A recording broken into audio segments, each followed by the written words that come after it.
What's up, fellow internet denizens? I'm Alien and let's blast off. Okay, that sucks. I am so sorry. Anyway, today I'm going to tell you how I draw things. So, this was based on a question from a friend. Let's get into this. I start off by using an app called Sketchbook on my Mac and a Wacom bamboo pad.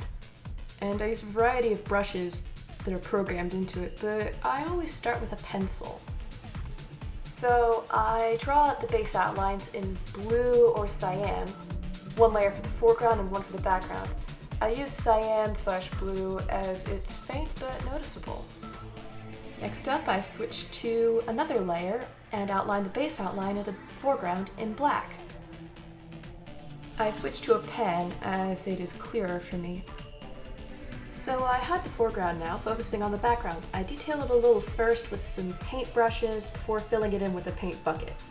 The sky and the ground and maybe a sun or something. I then detail it more now. I want this to look impressionist, so I use some blotchy brushes, starting a fire, adding some smoke, then brush, then grass. I add in a sort of bluish sky to the right, and that's the background. Now I hide the background and go back to the foreground. I make a layer under the foreground layers for basic colors. I color everything in with the paintbrush and felt tip as it's broader and easier to work with than just smearing in pen all the time. I then unhide the background in preparation for shading. I begin coloring the shadows using pencils and charcoal, making the picture look a bit grimier, but at the same time realistic. Sort of like if you're trapped in a painting or something. I especially focus on the lenses and the hair, as those are trouble spots unless I focus on them. I also detail in the insignia on the shirt, maybe some details off to the side, like the color of the flower, if there's grime on the person's hands, if there are cracks in the lenses, that sort of thing. I merge all the layers now, deleting all the excess blue layers, while still finishing off the shading, like the lines on the cross.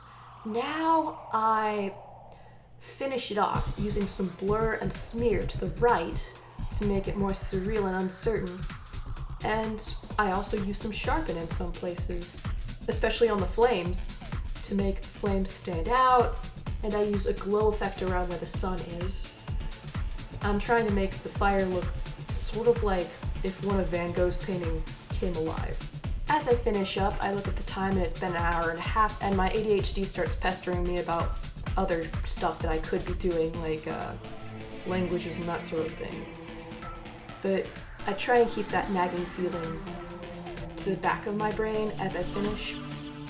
And honestly, the more I focus on these things, the better they turn out.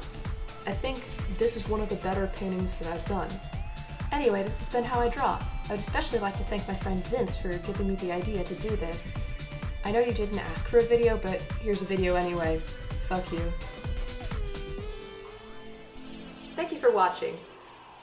If you would be so kind as to subscribe, that would make my day.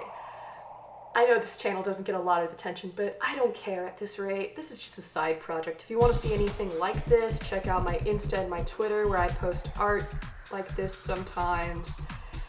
And yeah, anyway, thank you.